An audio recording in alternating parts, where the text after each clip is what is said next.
तो एक जनरल बात कर लेता हूं। जो कुछ सवाल आपने मुझसे पूछे हैं उन पर मैं अपनी कुछ राय आपको देता हूं। बाकी सारे वीडियोस आप अपलोड किए होंगे यूट्यूब से, जो किए जाएंगे उन पर देखिएगा। 3-4 तरह के सवाल मैं अभी लूंगा। एक, जो लोग पीसीएस की तैयारी कर रहे हैं, हिंदी पट्टी के लोग हैं, उनके सामने क्या चुनौतियां आएंगी, इस विषय पर थोड़ी बातचीत करेंगे। सिविल सेवा की तैयारी करने वाले लोग हालांकि कम हैं आजकल, लेकिन फिर भी जो लोग कर रहे हैं उनके लिए कुछ बातचीत कर लेंगे। और तीसरी बातचीत इस पर थोड़ी करेंगे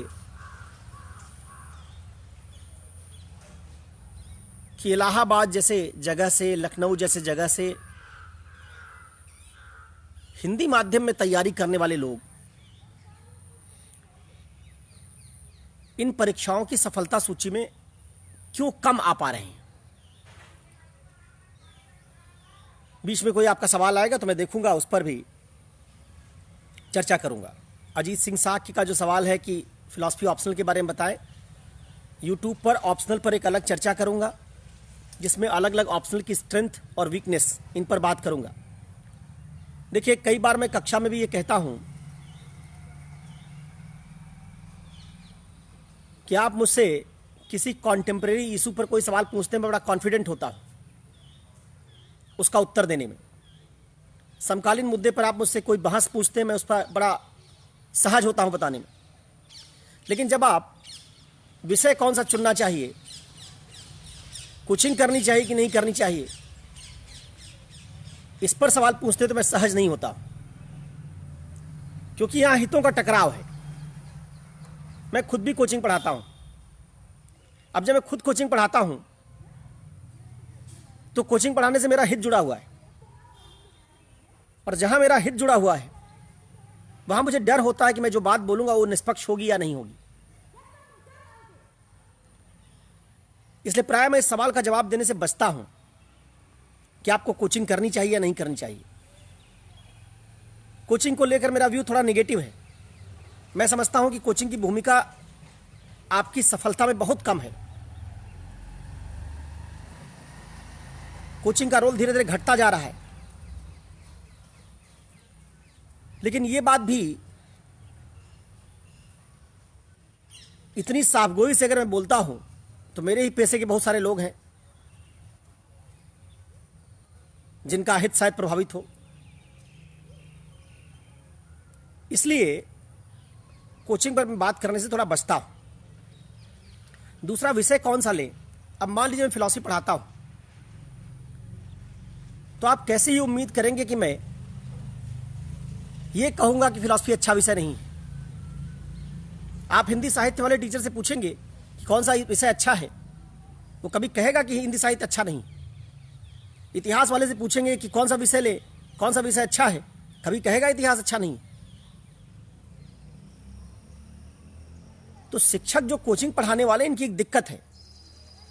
इनकी दिक्कत यह है कि जहां इनके हितों का टकराव है वहां इनसे बात आपको नहीं पूछनी चाहिए, क्योंकि प्राय वहां इनकी निष्पक्षता समाप्त हो जाती है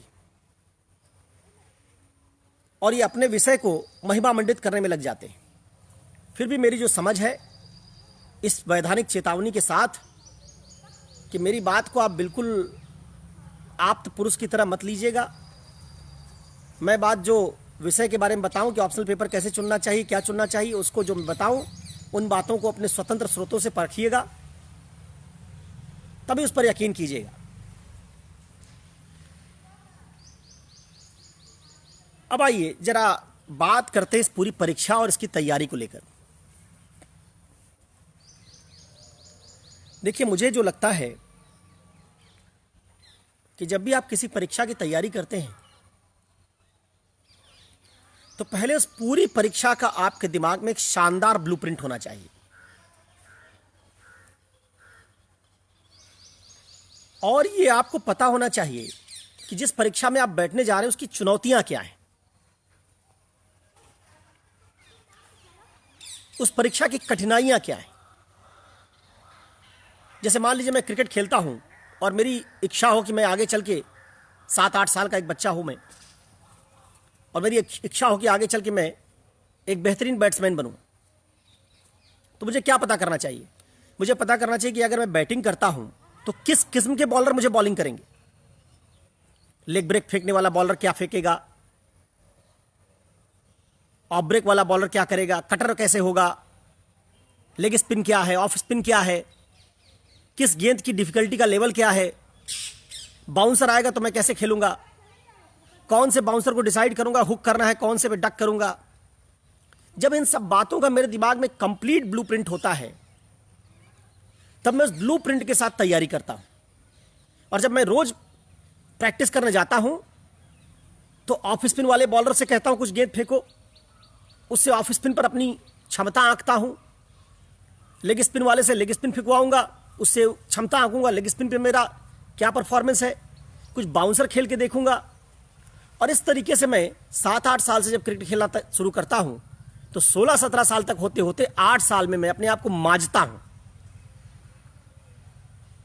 कि आने वाले समय में जब मैं क्रिकेट के खिलाड़ी के तौर पर चुना जाऊंगा तो मुझे किन चीजों का सामना करना होगा। सिविल सेवा के विद्यार्थी के लिए भी इसी तरह का ब्लूप्रिंट होना चाहिए कि जब मैं प्रीलिम्स देने जाऊंगा, जिसमें समय कम है, सवाल ज्यादा हैं, सवाल जो मैं पढ़ूंगा वो सवाल सीधे पूछे नहीं जाएंगे, सवाल इन्फ्रेंशियल एबिलिटी पर आएंगे, सवाल इलिमिनेशन टेक्निक से करने होंगे।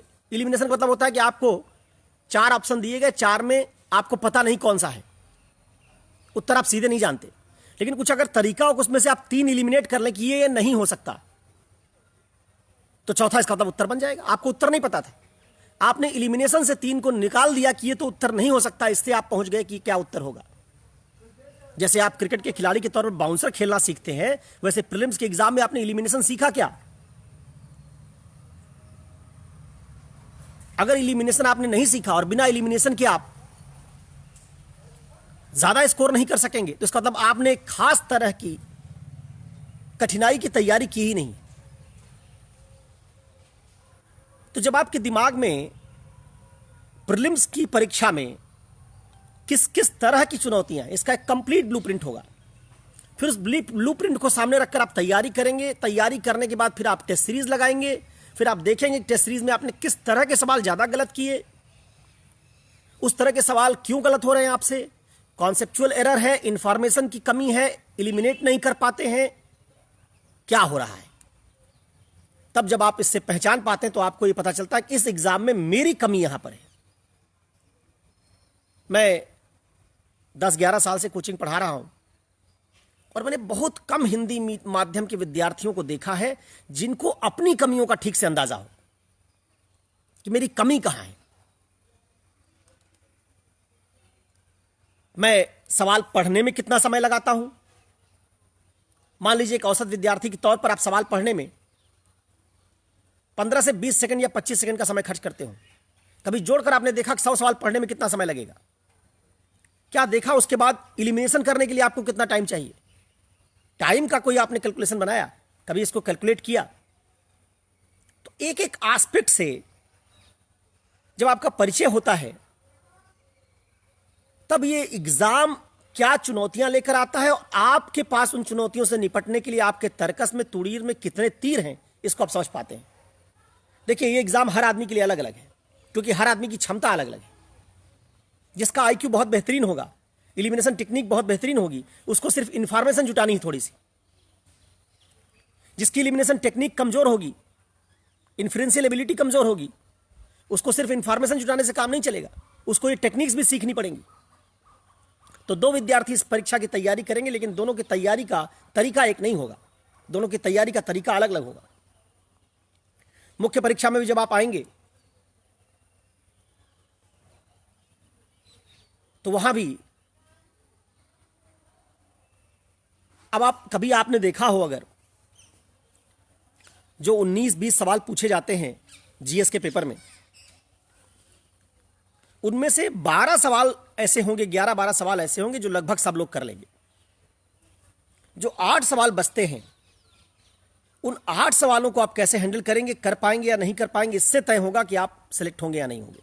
जिन सवालों को सबने कर लिया, जो सब कर लेंगे, उससे इस परीक्षा को आप कभी नहीं क्रैक कर पाएंगे। जो सब कर रहे हैं उसको करना जरूरी है, लेकिन जो सब कर रहे हैं केवल उतने से काम नहीं चलेगा। जो बाकी सवाल बचे उनको आप कैसे करेंगे। उन 8 सवालों में प्राय वो सवाल होंगे जो सीधे किसी गाइड या किताब से नहीं पूछे गए होंगे। अब मान लीजिए आपकी पूरी तैयारी का तरीका ही गाइड या किताब पर, किसी कोचिंग इंस्टीट्यूट के नोट्स पर डिपेंडेंट है, पूरा तरीका आपका जो पढ़ने का है इसी पर है, तो बड़ा मुश्किल होगा कि आप इस तरह के 8 सवालों को तैयार कर पाएंगे। तो मुख्य परीक्षा की चुनौतियों को आपको अलग से एनालाइज करना पड़ेगा। और फिर आखिरी परीक्षा जो इंटरव्यू की आती है, कुछ लोगों के दिमाग में गलतफहमी होती है, उनको लगता है कि पहले प्रीलिम्स निकल जाए, फिर मेंस लिख लेंगे और फिर जब इंटरव्यू आएगा तब उसकी तैयारी अलग से करेंगे। भाई, इंटरव्यू का मतलब होता है व्यक्तित्व परीक्षण, और आपका व्यक्तित्व 2-4 दिन में नहीं बनता, और ना आपके व्यक्तित्व का निर्माण कोचिंग इंस्टीट्यूट में हो सकता है। तो जो 275 नंबर की परीक्षा है, जिसमें एक स्टूडेंट को 140 मिलते हैं, दूसरे को 190 मिलते हैं, 50 नंबर का अंतर हो सकता है। ये 50 नंबर का तो अंतर आप जो जीएस पढ़ते हैं 18 महीने कोचिंग में, उसमें भी पैदा नहीं होता। एक अच्छे विद्यार्थी, एक औसत विद्यार्थी की भी ज्यादा से ज्यादा 40-45 नंबर का अंतर पैदा होता है, और आप 50 नंबर का अंतर सिर्फ इंटरव्यू में पैदा कर बैठेंगे, क्योंकि आपने व्यक्तित्व का निर्माण कभी किया ही नहीं। आप बनना चाहते हैं आईएएस, दावा आपका ये है, समझिएगा इस बात को, दावा आपका ये है कि जनाब मुझे आईएएस बना दीजिए और मैं डीएम बन जाऊंगा तो जिले में 44-45 विभाग संभालूंगा। और 27 साल के आप हो गए, आपकी 4 हॉबी नहीं है। 44 विभाग कौन संभाल पाएगा? जिसकी पर्सनालिटी डाइवर्सिफाइड हो, जिसके व्यक्तित्व में अलग अलग आयाम हो। फॉर्म में आपकी हॉबी देखा इंटरव्यू के पैनल या बोर्ड ने, और पाया कि आपके पास 2 हॉबी है। वो भी कौन सी हॉबी है? लिखा है बच्चों से बात करना, क्रिकेट देखना, गाना सुनना। अब ये 2-3 हॉबी सारे हिंदी बेल्ट के लोगों की होगी, जैसे लगता है नकल करके सबने एक दूसरे से लिख ली हो। तो आप जीवन में 4 हॉबी नहीं बना पाए 28 साल की उम्र में, तो आपका ये क्लेम कि मुझे आईएएस बना दीजिए और मैं पूरा जिला संभाल लूंगा, ये ठीक प्रतीत नहीं होता। तो आपको लगता है कि आपने सवालों का जवाब सब सही दे दिया, इतने मात्र से आप आईएएस बन जाएंगे, बात नहीं बनेगी। केवल सवालों का आयाम का परीक्षण नहीं हो रहा, पूरे आपके व्यक्तित्व की परीक्षा हो रही है। अब जरा सोचिए कि हॉबी में भी, मैंने बहुत सारे इंजीनियर्स को देखा है, जब वो हॉबी भरते हैं फॉर्म में, तो उसको वो क्लासिफाई करते हैं कि एक हॉबी होनी चाहिए जो हमारे भावनात्मक व्यक्तित्व का प्रकटीकरण करे। उसमें संगीत, कला वला वाले क्षेत्र में जाते हैं। एक हॉबी होनी चाहिए जिससे पता चले कि हम में लीडरशिप, टीम स्पिरिट, उसमें वो खेल कूद में जाते हैं।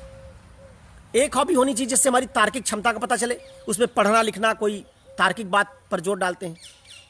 तो 4-5 हॉबीज लिखते हैं, और वो हॉबीज सब अलग अलग क्षेत्रों की होती हैं। ये छोटी सी बात है लेकिन अंतर पैदा करती है। तो ये जो समस्या है, इसका जब तक आपको निदान नहीं पता होगा, तब तक आप अगर कभी गलती से मेंस क्वालिफाई भी कर जाएंगे, बॉर्डर लाइन केस है आपका, अंग्रेजी माध्यम वाले से जीएस में ज्यादा अंक पाएंगे नहीं, ऑप्शनल पेपर में भी मैथ्स वाले विद्यार्थी से, आजकल एंथ्रोपोलॉजी वाले विद्यार्थी से इंग्लिश मीडियम में ज्यादा अंक आप पाएंगे नहीं। तो आप 20-25 नंबर की बढ़त लेके बॉर्डर लाइन से ऊपर जाके 40 नंबर ऊपर क्वालिफाई किए थे, और इंटरव्यू में आपको 50 नंबर कम मिल गया, आप बाहर हो गए। तो जब आप पहले दिन प्रीलिम्स की तैयारी शुरू करते हैं, तभी से आपको यह सोचना होगा कि प्रीलिम्स के बाद जब मैं जिस दिन इंटरव्यू दूंगा उस दिन इंटरव्यू देते समय मुझे 40 नंबर 30 नंबर कैसे बढ़ाने हैं। वो 140 वाले बैंड में जाने की बजाय मुझे 190 वाले बैंड में जाना है, उसके लिए क्या क्या करना होगा। पहले दिन से जब यूपीएससी की तैयारी करते समय आप ये बात सोचते हैं, तैयारी आप प्राथमिक चरण की करते हैं, लेकिन आपके दिमाग में हमेशा आखिरी चरण शामिल होता है, क्योंकि उसको क्रैक करके आप आईएएस बनेंगे।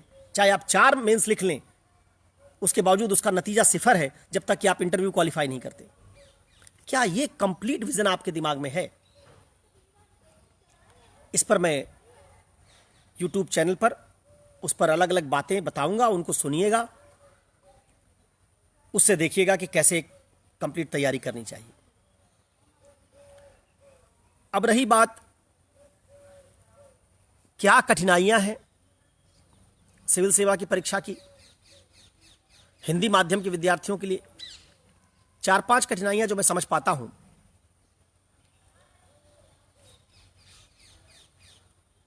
जिनको जब तक आप क्लियरली नहीं समझेंगे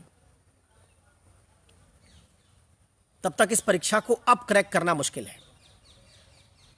अच्छा, इस परीक्षा में ना अगर आपको लग जाए 1-2 साल देने के बाद, ईमानदारी की चुनौतियां समझने के बाद कि इस परीक्षा को क्रैक करना मुश्किल है, तो समय ज़्यादा मत खराब कीजिएगा। आप कई बार भावुक होकर इस परीक्षा में लगे रहना चाहते हैं। देखिए, मुझे कल अगर कह दिया जाए कि उसेन बोल्ट के साथ तुमको रेस में दौड़ना है, अब मुझे पता हो कि मैं लाख प्रैक्टिस कर लूंगा, उसेन बोल्ट नहीं बन पाऊंगा, तो अपनी जिंदगी का इतना बेहतरीन समय क्यों खराब करूंगा? उसके बजाय मैं शुरू से समझ लूंगा 10-20 दिन उसके साथ भाग के, या अपनी क्षमता का आकलन करके कि देखिए मेरी मांसपेशियों की बनावट, मेरे लंग्स की हवा लेने की कैपेबिलिटी, तमाम बातें, ये सब मैं चाहे प्रैक्टिस भी कर लूं, अब मैं इसको उसेन बोल्ट की टक्कर का नहीं बना सकता। तो बजाय इसके कि मैं अगले 8 साल इस गलतफहमी में खराब करूं कि मैं उसेन बोल्ट को एक दिन हरा दूंगा, मुझे उसेन बोल्ट के साथ प्रतिस्पर्धा करने के बजाय अपनी क्षमता पहचाननी चाहिए और किसी दूसरे क्षेत्र में लगानी चाहिए। ये बात कड़वी लगेगी, लेकिन सच्चाई है। आज सिविल सेवा की जो डिमांड है, इसमें जब तक आपकी बौद्धिक क्षमता का एक स्तर नहीं होगा, आप में स्ट्रीट स्मार्टनेस नहीं होगी, आपकी राइटिंग स्किल बहुत रिफाइंड नहीं होगी, तो केवल मेहनत करके आप इस परीक्षा को क्रैक कर देंगे, ये गलतफहमी दिमाग से निकाल दीजिए। ये हिंदी हार्टलैंड में एक बड़ी गलत चीज फैला दी गई कि मेहनत से सब हासिल हो जाता है। ऐसा नहीं होता, ये बात सही नहीं है।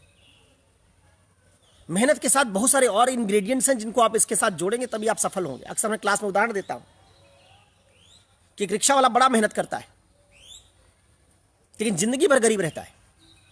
मनरेगा का मजदूर बहुत मेहनत करेगा, फिर भी गरीब रहेगा। और यही नहीं, उसके पुरानी पीढ़ी में उसके पिताजी ने बड़ी मेहनत की थी, लेकिन वो मजदूर के मजदूर रह गए।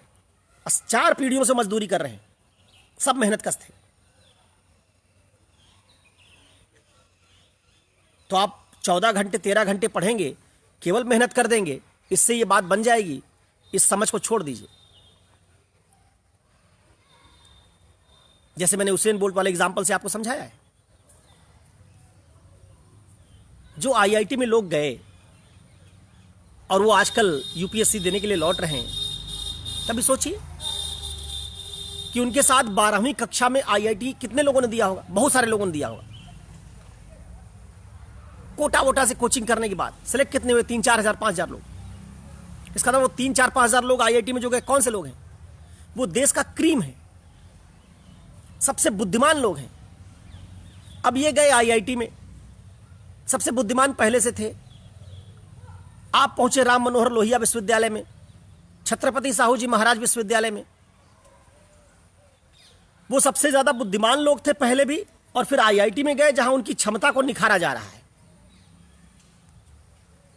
मेरे कई स्टूडेंट आईआईटीएन हैं जिन्होंने इस परीक्षा को क्रैक किया है। वो बताते हैं मुझे, आप में से भी कुछ लोग अगर आईआईटी से होंगे तो आप जानते होंगे वहां परीक्षाएं कैसे होती। परीक्षा ऐसी होती कि आप सारी किताब लेके आइए और पेपर हल कर दीजिए। किताब से कोई सवाल ही नहीं होता। आप लैपटॉप लेके आइए, पेपर हल कर दीजिए। सारा गूगल करते सवाल नहीं हल होता। इसका 4 साल उनको क्या सिखाया जाता है कि तुमको अपना दिमाग लगाना पड़ेगा। सबसे ज्यादा बुद्धिमान लोग थे 4 साल आईआईटी में गए, जहां उन्होंने इनकी बुद्धिमत्ता को और निखारा। क्या किया इनको पीपीटी पावर पॉइंट प्रेजेंटेशन देना सिखाया, जिसमें बात को संक्षेप में सलीके से कहना सिखाया गया। इनको किसके लिए तैयार किया जा रहा है? इनको सरकारी नौकरी के लिए नहीं, ग्लोबल कंपटीशन के लिए तैयार किया जा रहा है। अमेरिका, इंग्लैंड और यूरोपीय देशों में उस मार्केट में कॉम्पीट करने के लिए इनको तैयार किया जा रहा है जहां दुनिया भर के सबसे बेहतरीन माइंड आएंगे। मार्केट है, इसलिए उनका लेवल आईआईटी क्या करती है? बढ़ा देती है। सबसे बुद्धिमान लोग जिस संस्था में पढ़ने गए, उसने इनको ग्लोबल कंपटीशन के लिए तैयार किया, इसलिए इनकी क्षमताएं और बढ़ गई। दूसरी तरफ एक विद्यार्थी जो ह्यूमैनिटीज में आया, बीए करने गया, बहुत कम लोग होते हैं जो बीए चॉइस से करते हैं, बीए मजबूरी में लोग करते हैं। फिलॉसफी, हिंदी साहित्य, इतिहास लेके इलाहाबाद विश्वविद्यालय, छत्रपति साहू जी महाराज विश्वविद्यालय, अवध विश्वविद्यालय कहीं एडमिशन ले लिया। इस यूनिवर्सिटी में क्या हुआ?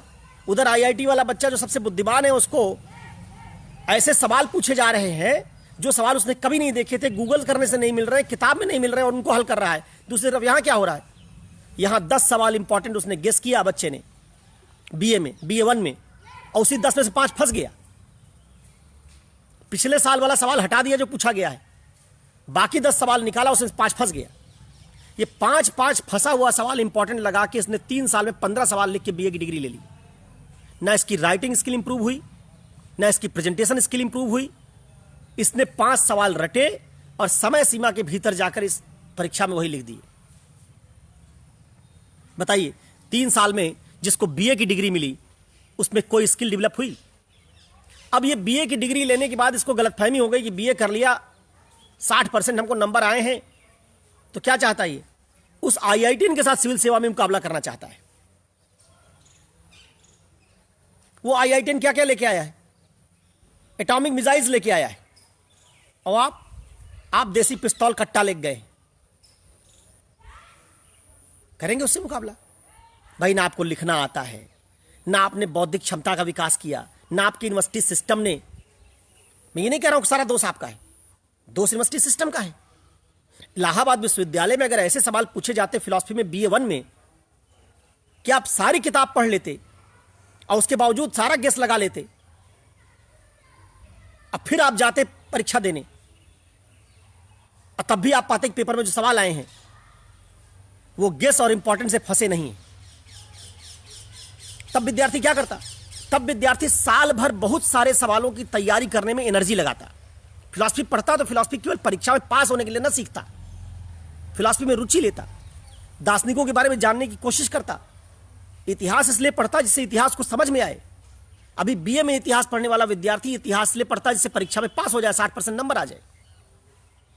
कोई कंपटीशन है, ग्लोबल कंपटीशन है क्या? कोई बीए पास करने वाला विद्यार्थी किसी ग्लोबल कंपटीशन के लिए तैयार नहीं किया जा रहा है आईआईटी की तरह। परिणाम स्वरूप ये दोनों विद्यार्थी, इनकी क्षमताओं में इतना व्यापक अंतर होता है कि जब ये इस परीक्षा में टकराते हैं तो ये इंजीनियरिंग कॉलेज से निकले हुए विद्यार्थियों को पीट देते हैं। यूपीएससी की एनुअल रिपोर्ट आप जरूर पढ़ते होंगे, नहीं पढ़ते होंगे तो पढ़िएगा। 70% उसमें इंजीनियर सेलेक्ट हो रहे हैं। ये गलतफहमी निकाल दीजिए कि हिंदी इंग्लिश मीडियम का मामला है। ये इंग्लिश मीडियम में भी इलाहाबाद यूनिवर्सिटी से पढ़ने वाला विद्यार्थी सेलेक्ट नहीं हो रहा। इंग्लिश मीडियम में इंजीनियर सेलेक्ट हो रहे हैं। यूनिवर्सिटीज का लगातार जो प्रतिनिधित्व है सिविल सेवा में घटता जा रहा है। आप में से जो कुछ लोग जानते होंगे, इलाहाबाद यूनिवर्सिटी साफ हो गई, दिल्ली यूनिवर्सिटी का रिजल्ट काफी घट गया। यूपीएससी की एनुअल रिपोर्ट ये कह रही। तो थोड़ा रियलिस्टिक होने की जरूरत है। इन सेवाओं में जाने का जरूर सपना पालिए, लेकिन अगर सपना पालिए तो साथ में ये देखिए कि क्या आपके पास वो एमुनिशंस हैं। अब कुछ इलाहाबाद के जो विश्वविद्यालय के, कानपुर के, जो फैजाबाद के विद्यार्थी होंगे, उनको ये बात बुरी लगेगी, तो पूछेंगे कि क्या टीना डाबी आईआईटीएन है? टीना डाबी देश के महिलाओं के सबसे प्रतिष्ठित कॉलेज लेडी श्री राम से पढ़ रही है, जहां 98% और 99% पे एडमिशन बंद हो जाता है। अगर आपको इंटर में 99% आए हैं तो आपको एलएसआर में एडमिशन मिलेगा। वहां लोग जो जाते हैं वो इतिहास और पॉलिटिकल साइंस जब लेते हैं तो मजबूरी में नहीं, चयन करके लेते हैं। एसआरसीसी में जो कॉमर्स पढ़ता है, आपने पढ़ा होगा, 100% बेस्ट 4 लिया जाता है। बेस्ट 4 में 100% पे कई बार एडमिशन मिलता है, 99% पे एडमिशन मिलता है। उतना टफ कंपटीशन तो इंजीनियरिंग में भी नहीं। आईआईटी तो कई हैं देश में, लेकिन लेडी श्री राम कॉलेज और एसआरसीसी, इनमें जो सीट है 100, इन 100 सीटों के लिए देश भर के सीबीएसई बोर्ड के सारे विद्यार्थी यहां आकर आते हैं। मैं जो बात कह रहा हूं, और फिर लेडी श्री राम कॉलेज में जो सवाल पूछे जाते हैं, जो पढ़ाई करवाई जाती है, उस पढ़ाई का नेचर इलाहाबाद विश्वविद्यालय जैसा नहीं है। टीना डाबी ने अपना जो निबंध लिखा था, मैंने कई बार क्लास में इसका जिक्र भी किया है, विजन ने उसकी कॉपी डाली थी, आपने देखा होगा। आइडिया ऑफ जस्टिस का बहुत सारा कंटेंट उस निबंध में शामिल था। हिंदी मीडियम में इलाहाबाद में पढ़ने वाले कितने विद्यार्थियों ने आइडिया ऑफ जस्टिस पढ़ी होगी? तो आप जब इस तरह की बात करते हैं तो ये आपको अपने आप को गलतफहमी में रखने वाला मामला है। अब क्या इससे हतोत्साहित हो जाए हम? क्या मैंने जो बात कही क्रिटिकल, देखिए किसी बात में ना पहले आपको झकझोरना होता है जिससे अपनी कंदरा से निकले। क्योंकि जब आप कोचिंग इंस्टीट्यूट में बैठते हैं और वहां 700 की भीड़, 500 की भीड़ क्लासरूम में दिखती है, तो आप सोचते हैं कि आप सुरक्षित हैं उस भीड़ में। आप ये नहीं समझ पाते कि 80,000 90,000 की जो भीड़ यहां कोचिंग करने आती है और इलाहाबाद में या लखनऊ में रहती है, जब रिजल्ट आएगा तो सब साफ होगी। पूरा बघाड़ा, पूरा सलोरी, पूरा अल्लाहपुर, ये सब साफ होगा। ये भीड़ आईएएस नहीं बनती। और 2012-13 के पहले वाला रिजल्ट मत देख के आशा पालिएगा। 2013 के बाद एग्जाम में बहुत चेंजेस आ गए।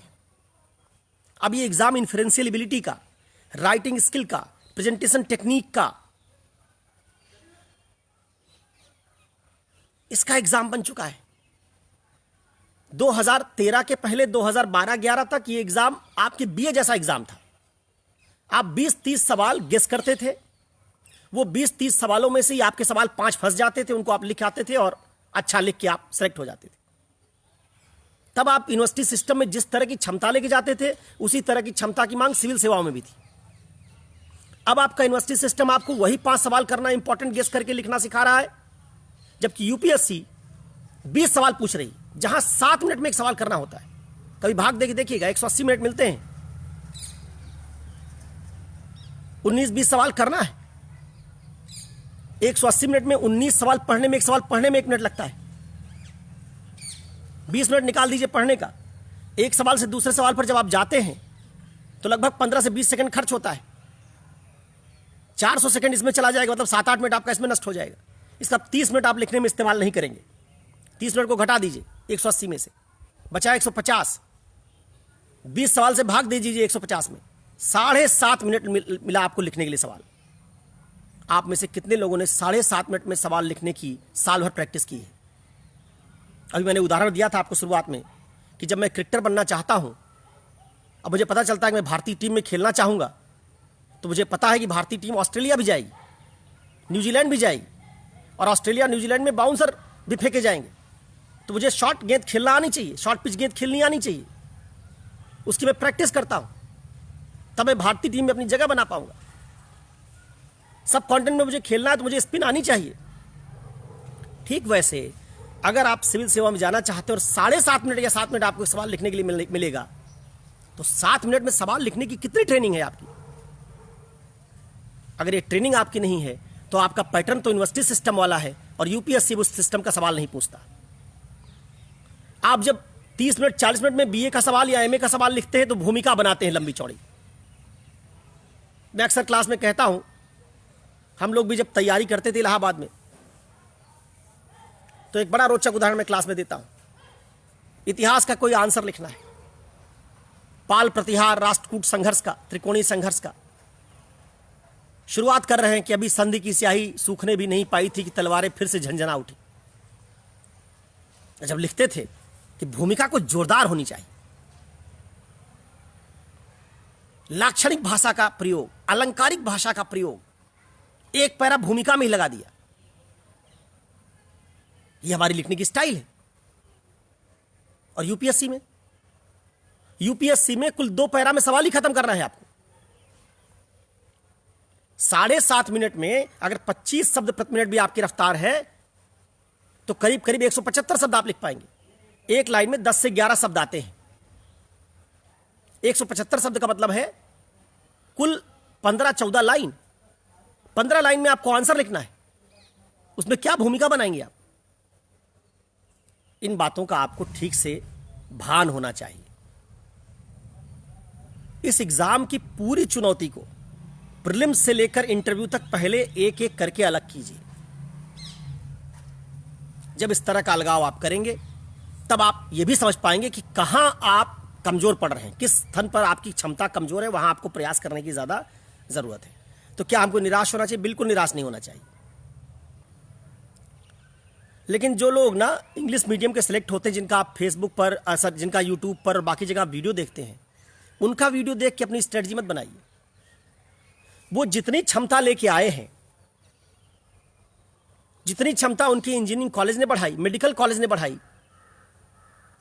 आज मैं एक वीडियो देख रहा था, पूजा प्रियदर्शी या पूज्य प्रियदर्शी नाम की कोई लड़की है, 11वीं रैंक आई थी। एसआरसीसी से पढ़ाई शुरू की, फिर पब्लिक एडमिनिस्ट्रेशन पढ़ने के लिए कोलंबिया यूनिवर्सिटी चली गई, फिर प्राइस वाटर हाउस में इसने जॉब किया और फिर सिविल सेवा देने के लिए आई। अब इतनी बड़े बड़े प्रतिष्ठित स्कूलों विद्यालयों में पढ़ने के बाद उसके ज्ञान का दायरा बहुत बढ़ गया होगा। तो वो जो पढ़ रही है और जो बता रही है कि हमको पढ़ना चाहिए, वो आपके लिए काम नहीं करेगा।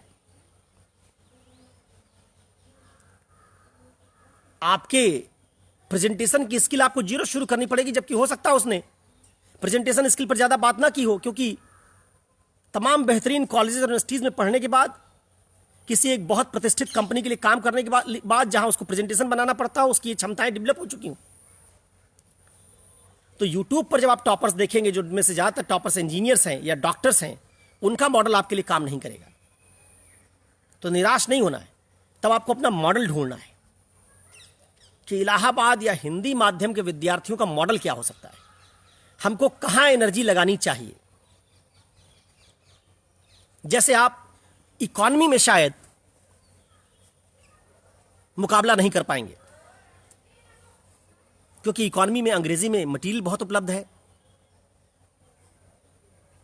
उसमें अखबार शानदार छपते हैं। आप जो अखबार दैनिक जागरण पढ़ेंगे और जो इकोनॉमिक टाइम्स पढ़ रहा है, उसमें बड़ा अंतर है। तो आपको ये पता होना चाहिए, देखिए इकोनॉमी में मैं इनसे कॉम्पीट नहीं कर पाऊंगा, मुझे यहां 5 नंबर का नुकसान हो सकता है। फिर मुझे यह भी समझ लेना चाहिए कि साइंस टेक पर मेरी स्थिति क्या होगी, और देख लेना चाहिए कि आपके ग्रे जोन्स कौन से हैं।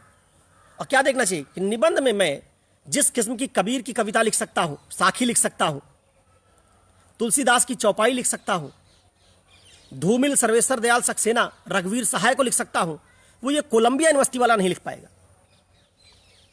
तो मुझे निबंध में इकोनॉमी में जितना लॉस होगा,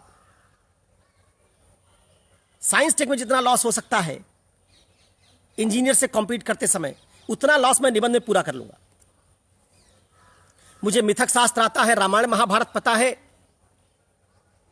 इस्लाम के बारे में पता है, कहानियां आती हैं, तो मैं एथिक्स में भी इनसे कॉम्पीट कर लूंगा। तो आपने क्या समझा कि मुझे अब यहां ज्यादा टाइम देने की जरूरत है, क्योंकि इन जगहों पर इंजीनियर्स प्राय कमजोर होंगे। उनके पास एनेक्डोट्स, उनके पास दोहे, चौपाइयां, मुहावरे, कहावतें, शायद इनका रेंज उनका थोड़ा छोटा होगा।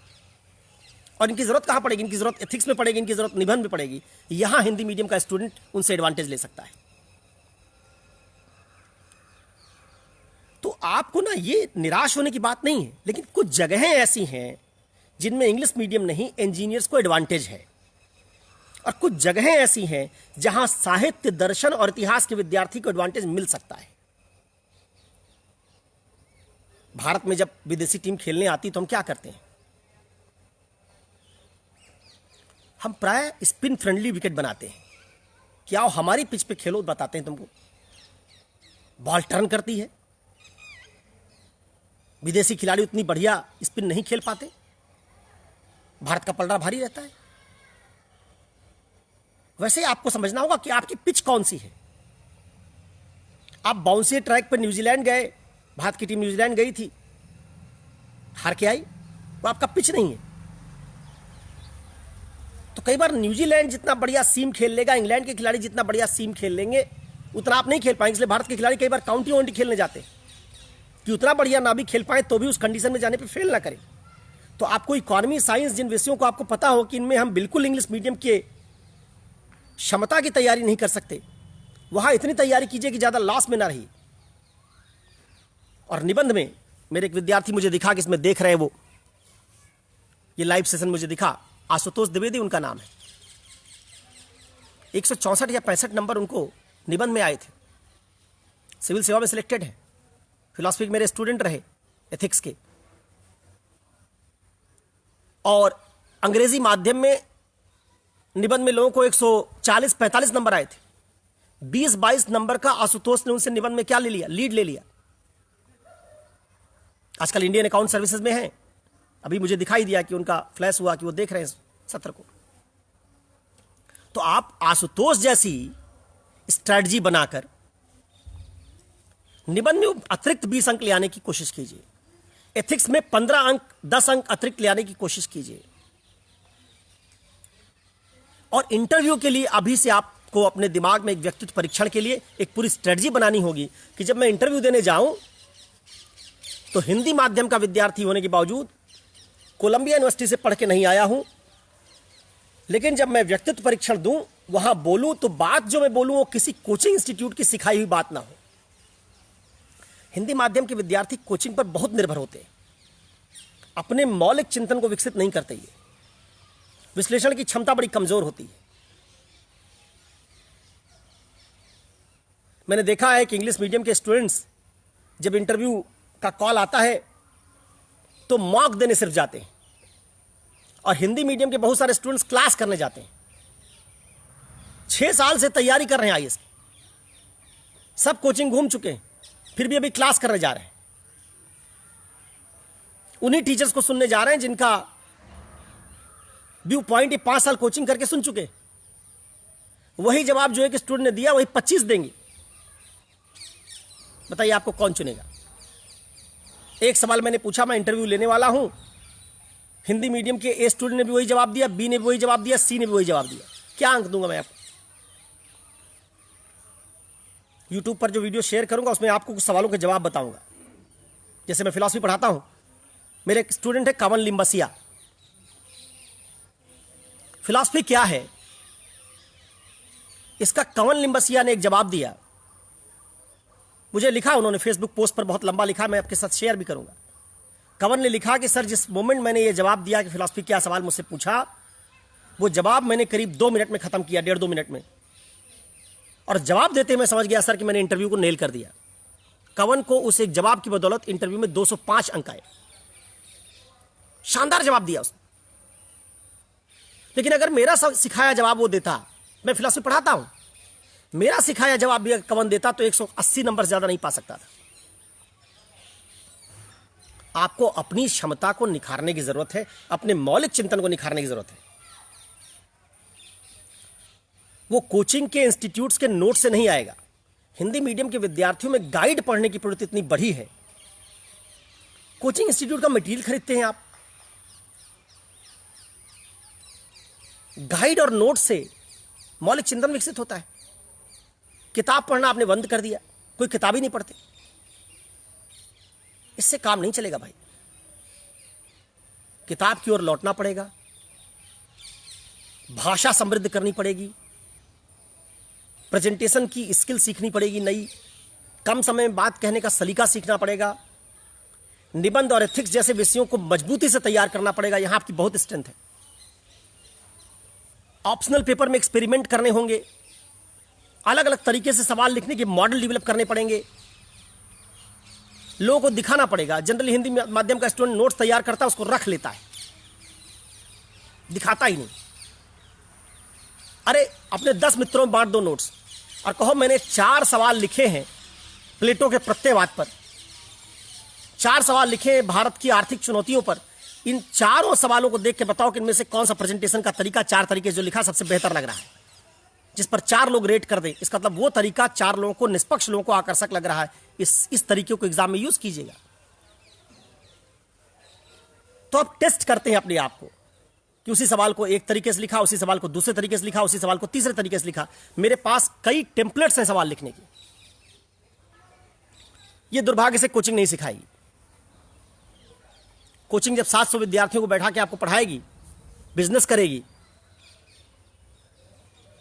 और 14-15 महीने बाद उनको नया बैच बनाना है, तो सिलेबस खत्म करेंगे कि आपको लिखना सिखाएंगे? 7.5 मिनट में आंसर कैसे लिखा जाता है, इसको कौन सिखाने जाएगा?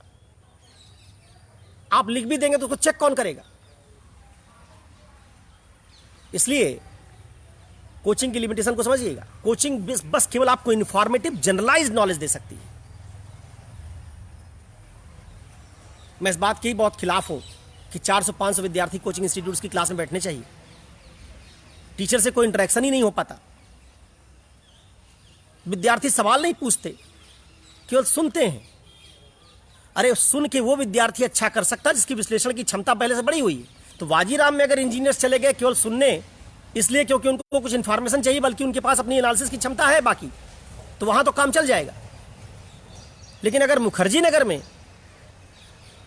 राम मनोहर लोहिया विश्वविद्यालय से बीए करके निकला बच्चा 60% लेके गया है 5 सवाल इंपॉर्टेंट गेस करके, वो विश्लेषण करने की क्षमता कोचिंग में नहीं सीखेगा, तो यहां भी नहीं सीखी थी, वहां भी नहीं सीखी, तो उसका बेड़ा गर्क हो जाएगा। इसलिए हिंदी मीडियम के कोचिंग इंस्टीट्यूट बहुत हद तक जिम्मेवार हैं हिंदी मीडियम के खराब रिजल्ट की वजह से। कारण ये इसका मूल कारण है, ये विद्यार्थियों को उनकी कमियों से परिचित नहीं कराते, ये पुराने परंपरागत तरीके से पढ़ा रहे हैं, मार्केट के दबाव में पढ़ा रहे हैं, आकर्षक पढ़ाना चाहते हैं। यूपीएससी में जो सवाल पूछा जाता है उसकी भाषा इतनी दुरूह होती, कई बार सवाल नहीं समझ में आता है, और आपको हम ऐसी हिंदी में बोलते हैं, आकर्षक हिंदी में, जो आपको आसानी समझ में आ जाए। तो आपकी हिंदी समझने तक की क्षमता को हमने क्या कर रखा है? संकुचित कर रखा है। मुश्किल भाषा को समझना और सीखना एक चुनौती है। जब आप किताब पढ़ेंगे तो उससे जूझेंगे। तो देखिए, इसलिए मैं ये नहीं कह रहा हूं कि आप कोचिंग मत कीजिएगा, कोचिंग कीजिएगा, लेकिन कोचिंग करने से ये समझते रहिएगा कि इसमें सिर्फ मुझे सूचना दी जा रही है, मुझे विश्लेषण करना नहीं सिखाया जा रहा है, मुझे आंसर लिखना नहीं सिखाया जा रहा है, और आंसर लिखना समय सीमा के भीतर 7-7.5 मिनट में। और फिर उस आंसर लिखने के बाद टीचर बताए कि उस आंसर को कैसा लिखा जाना चाहिए था, मॉडल क्या है, फिर आप उसको देखें और आगे अगले दिनों में उसी तरह से आंसर को जनरेट करने की कोशिश करें। आपको एक एग्जांपल देता हूं। आपने जरूर इंटर में 10th में गणित पढ़ा होगा। गणित आपने कैसे सीखा? टीचर किसी अध्याय के सारे सवाल बोर्ड पर हल कर देता था, आप उतार लेते थे, फिर उसको रट लेते थे, ऐसे आपने गणित सीखा क्या? या टीचर परमुटेशन, कॉम्बिनेशन, प्रोबेबिलिटी, इनके 2 सवाल हल कर देता था बोर्ड पर, और बाकी अभ्यास के सवाल आप हल करते थे। अगर ये दूसरी बात सही है कि टीचर सिर्फ 2 सवाल हल करता था, बाकी सवाल हम हल करते थे, और जितने सवाल हम हल करते थे उतने ज्यादा सवाल हल करने से हमारी गणित की अभ्यास और क्षमता बनती थी,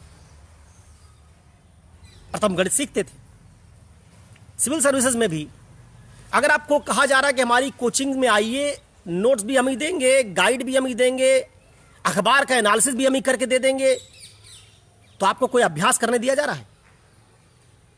अगर आपको गणित ऐसे 10th में पढ़ाई गई होती कि काम समय, चाल समय का, वर्क टाइम का सारा सवाल टीचर ने हल कर दिया बोर्ड पर, आपने उतार लिया, इससे आप 10th में अच्छा अंक गणित में पाते? गणित में आप अच्छा अंक तब पाए जब आपको probability, permutation, combination, work time का सवाल, काम समय, चाल समय का सवाल खुद से करना आ गया, आपने उसकी प्रैक्टिस की। बोर्ड से उतार के नहीं। तो ठीक वैसे जब आप आईएएस बनने जा रहे हैं तो आपको सवाल करना आना चाहिए। और जो कोचिंग आपको जितना ये आश्वासन दे कि हमारे यहां पर एडमिशन ले लेंगे तो हमारा एक बैग देंगे, हम बैग भी हमारा ही होगा, उस पर हमारा नाम छपा होगा कोचिंग का, हमारे उसका प्रचार करते घूमिएगा, सारी गाइड भी हम देंगे, एनसीईआरटी मत पढ़िएगा, गाइड हम देंगे, अखबार के एनालिसिस भी हम करके दे देंगे। इसका मतलब वो कोचिंग क्या कर रही है, आपकी किसी भी क्षमता को विकसित नहीं होने दे रही। अखबार में से, खबर में से 5 इंपॉर्टेंट पॉइंट निकाल के आपको बता दिया गया, तो जिसने वो 5 इंपॉर्टेंट पॉइंट निकाले पूरी खबर पढ़ के, उसकी विश्लेषण की क्षमता बढ़ी कि आपकी बढ़ी। आपने 5 पॉइंट केवल पढ़े, इसके बजाय जब आप अखबार पढ़ते तो 3-4 चीजें होती।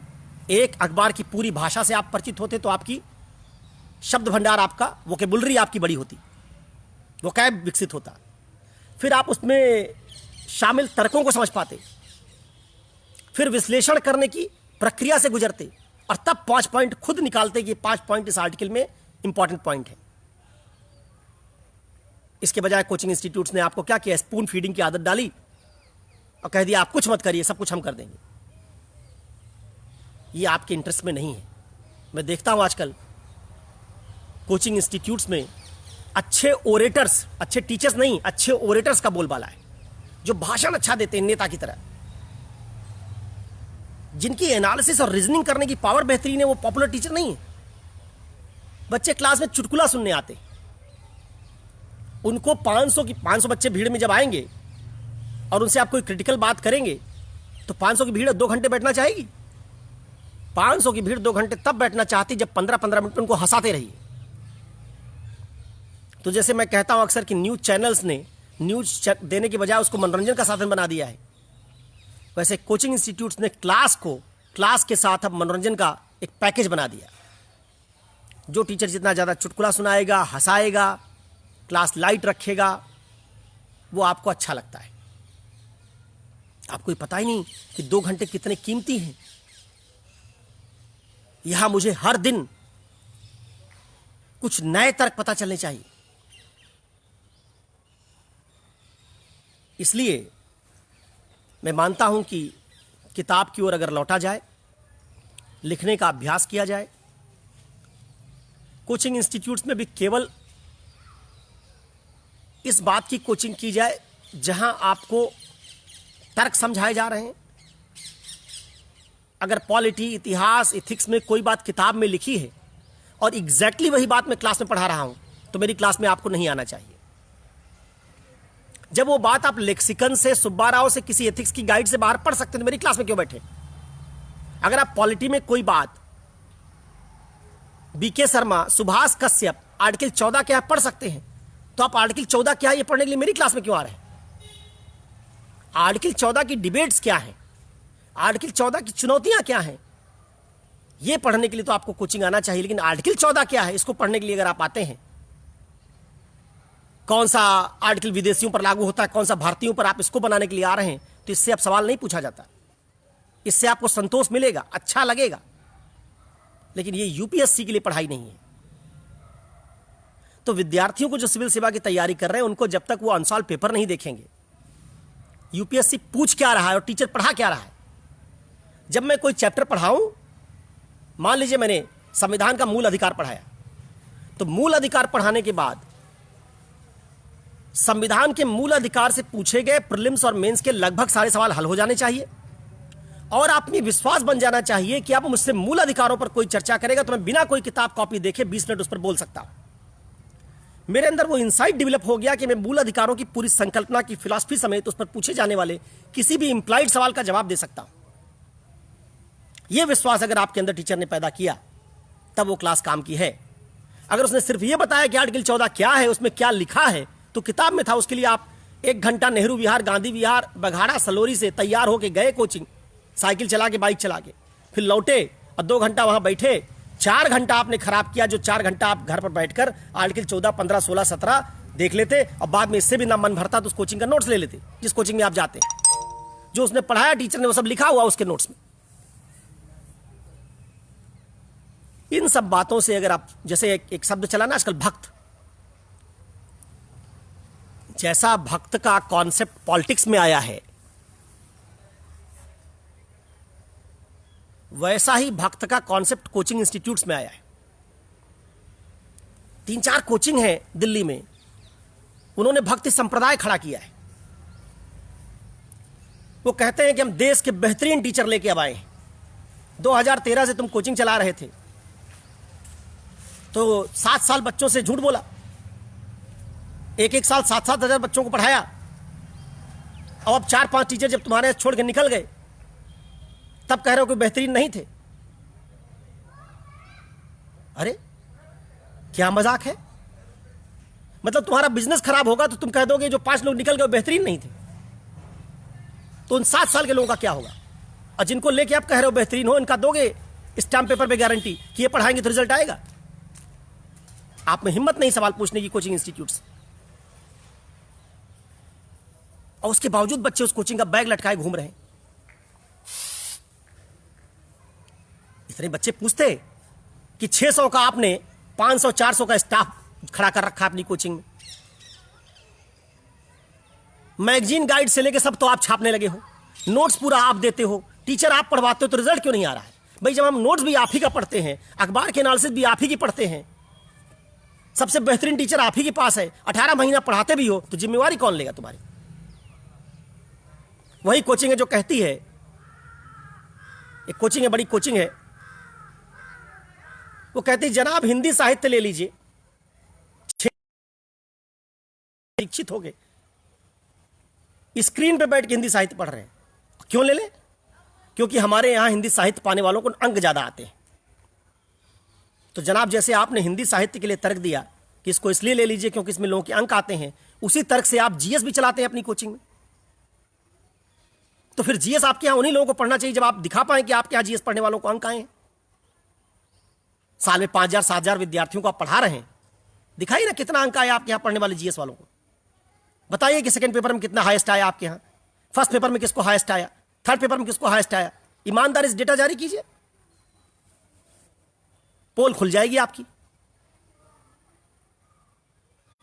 एक एक पेपर में बताइए कितना अंक आया, मत बताइए कि सिलेक्शन हुआ कि नहीं हुआ।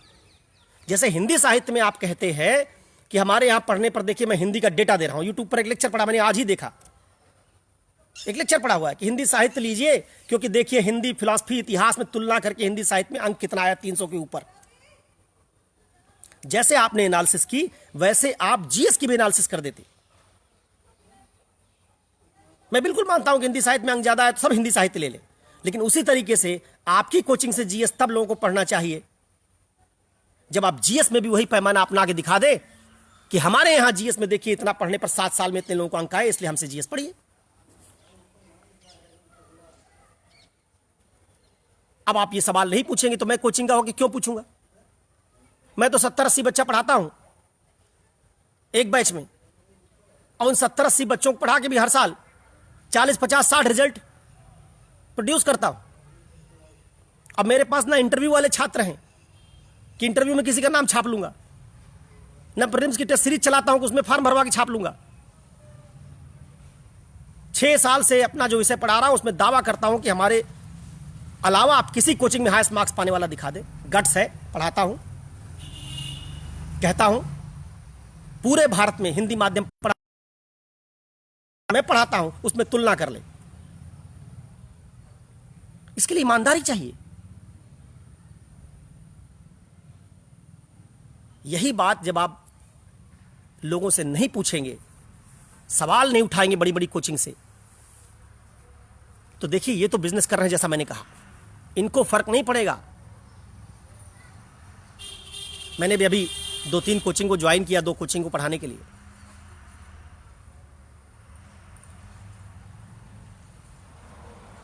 इसलिए ज्वाइन किया। 7-8 सालों से हम लोग इंडस्ट्री में सबसे ज्यादा रिजल्ट प्रोड्यूस कर रहे हैं। कई बार तो योजना जैसी मैगजीन में चुनौती दे के छापा कि हमसे ज्यादा रिजल्ट हिंदी माध्यम पढ़ाने में कोई कोचिंग दिखा दे। इंटरव्यू का रिजल्ट हटा दीजिए, जो मॉक लेते हैं उसका रिजल्ट मत दीजिए। मॉक लेने के बाद अगर रिजल्ट छापी तो बता दीजिए कि मॉक का रिजल्ट है। आपके यहाँ बच्चा मॉक देने के लिए कोचिंग थोड़े करता है, आपके यहाँ जीएस पढ़ने के लिए कोचिंग करता है। तो बताइए जीएस में कितना रिजल्ट आपके यहाँ आया। रिजल्ट छापते मॉक का है और पढ़ाते जीएस की कोचिंग है। अगर मॉक में आप शानदार कोचिंग है तो मॉक के लिए एडमिशन लीजिए केवल। अब ये बात जो मैं कह रहा हूं इसमें कोई ये भाव नहीं है कि मैं बहुत शानदार टीचर हूं। भाव सिर्फ ये है कि हिंदी मीडियम वालों को डिस्करेज नहीं होना चाहिए।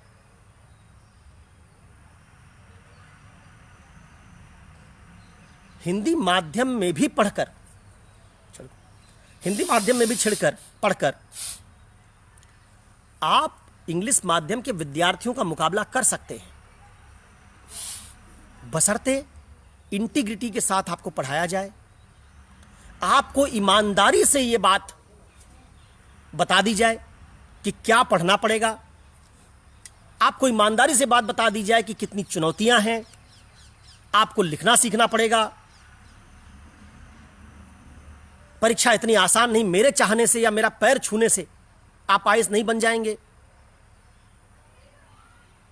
मैं अपनी क्लास में 2 चीजों की हमेशा मनाही करता हूं, एक पैर छूने की और एक क्लास में आने पर खड़े होने की। जानते हैं क्यों? कई बार लोगों ने पूछा, जब मेरा चरण स्पर्श करेंगे तो मुझसे सवाल क्या पूछेंगे आप? मैं क्या चाहूंगा कि मेरा विद्यार्थी मुझमें आंख में आंख डालकर मुझसे सवाल पूछे। वो साहस विद्यार्थी में कब आएगा? चरण छूने वाला भक्ति संप्रदाय का विद्यार्थी मुझसे सवाल पूछेगा कभी? दरअसल हमें उसमें विश्वास ही नहीं है। इसलिए जब मैं उसको इससे दूर करता हूं कि मेरे आने पर क्लास में खड़े मत हो, बैठे रहो आराम से, उसमें हौसला बनता है। धीरे धीरे वो मेरे अपने आप को मेरी बराबरी पर ले आ पाता है और तब मुझसे वो क्रिटिकल सवाल पूछ पाता है। ये बड़ी छोटी छोटी बात है। विद्यार्थी में जब तक आलोचनात्मक प्रवृत्ति डेवलप नहीं की जाएगी, उसके मस्तिष्क से भक्ति नहीं हटाई जाएगी, तब तक ये बात बनेगी नहीं। देखिए, मैंने 3 विश्वविद्यालयों से अध्ययन किया है। इलाहाबाद से शुरुआत की पढ़ाई की, फिर दिल्ली विश्वविद्यालय गया और फिर जेएनयू गया। इलाहाबाद विश्वविद्यालय में मैंने पढ़ा जरूर है, लेकिन वहां से कुछ नहीं सीखा है। 1 साल वहां फिलॉसफी और पॉलिटिकल साइंस में सबसे ज्यादा मार्क्स पाने वाला विद्यार्थी रहा हूं इलाहाबाद में, और फिर भी मुझे कुछ नहीं आता था। ईमानदारी से बता रहा हूं आपको। इंपॉर्टेंट गेस करके सवाल का नोट्स बनाया और वही लिख दिया, नंबर आ गया। टीचर्स का पैर छूते थे, भगवान मानते थे उनको, सवाल पूछने का कभी हिम्मत ही नहीं हुई।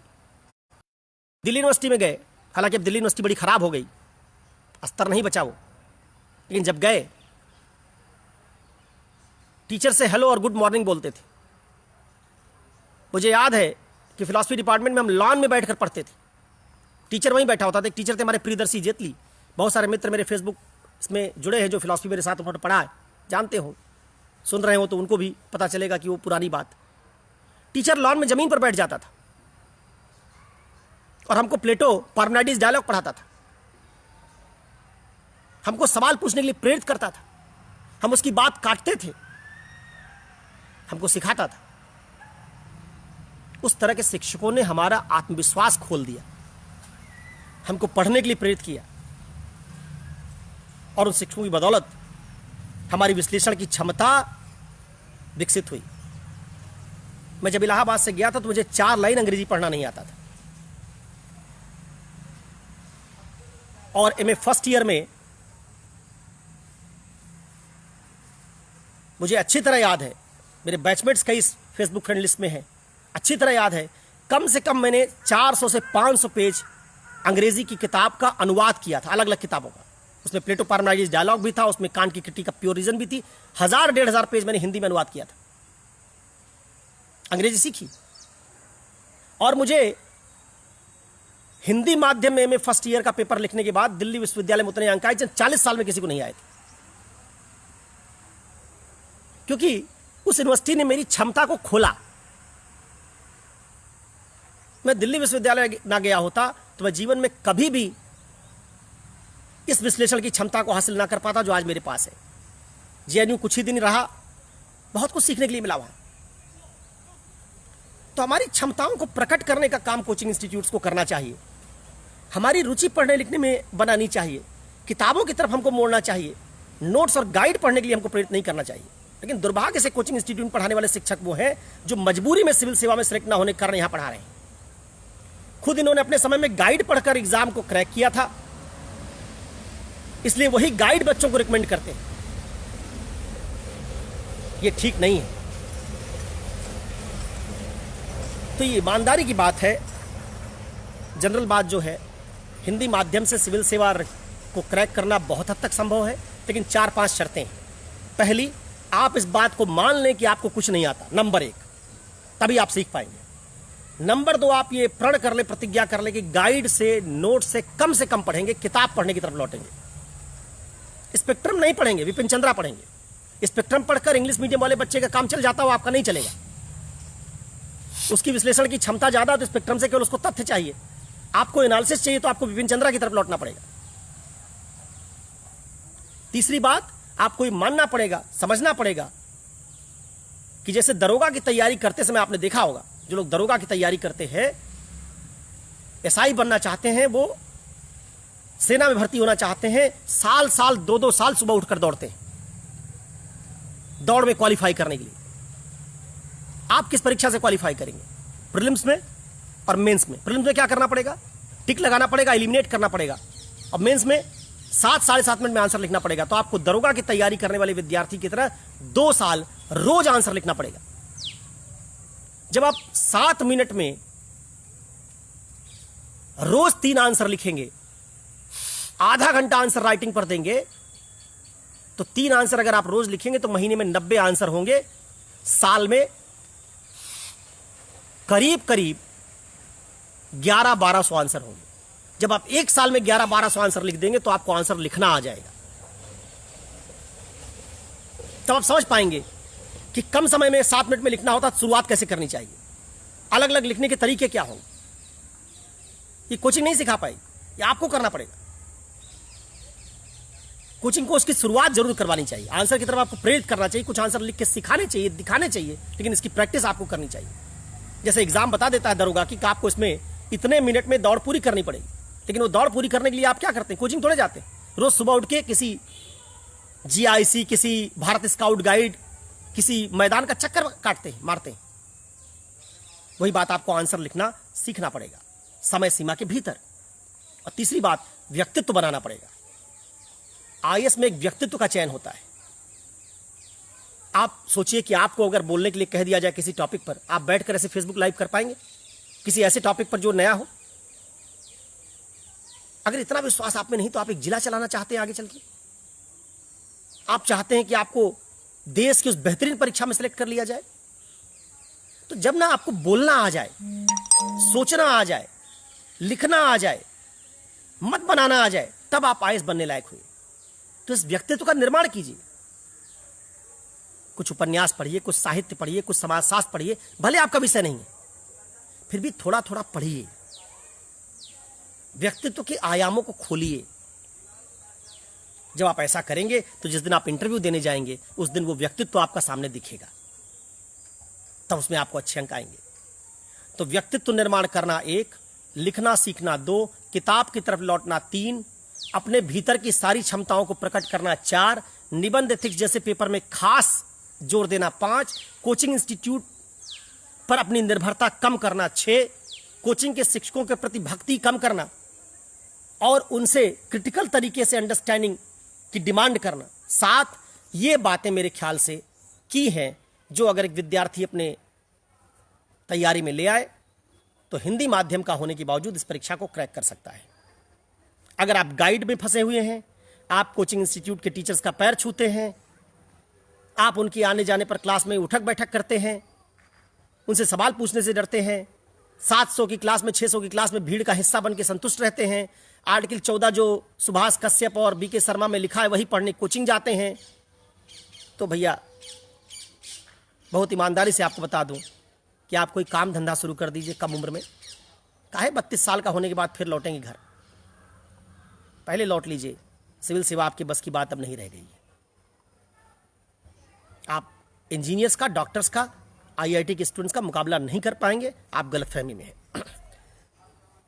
हिंदी माध्यम में पिछले 1-2 साल में जैसा रिजल्ट आया है, उसमें अगर मीना लोगों को छोड़ दिया जाए राजस्थान के और 2-4 ओबीसी को छोड़ दिया जाए, कोई सेलेक्ट ही नहीं हुआ है। अब कोचिंग का नंबर बढ़ता चला जा रहा है, हर कोचिंग की ब्रांच खुलती चली जा रही है। मुझे याद है जब कोचिंग नहीं थी तब इन शहरों से सिलेक्शन होते थे, जैसे जैसे कोचिंग खुलती चली गई सिलेक्शन होने बंद हो गए। तो आपको इस पर विचार करना होगा कि ऐसा क्या हुआ भाई कि कोचिंग आई, 18 महीने हमको पढ़ा भी रहे और सिलेक्ट भी नहीं हो रहे हैं।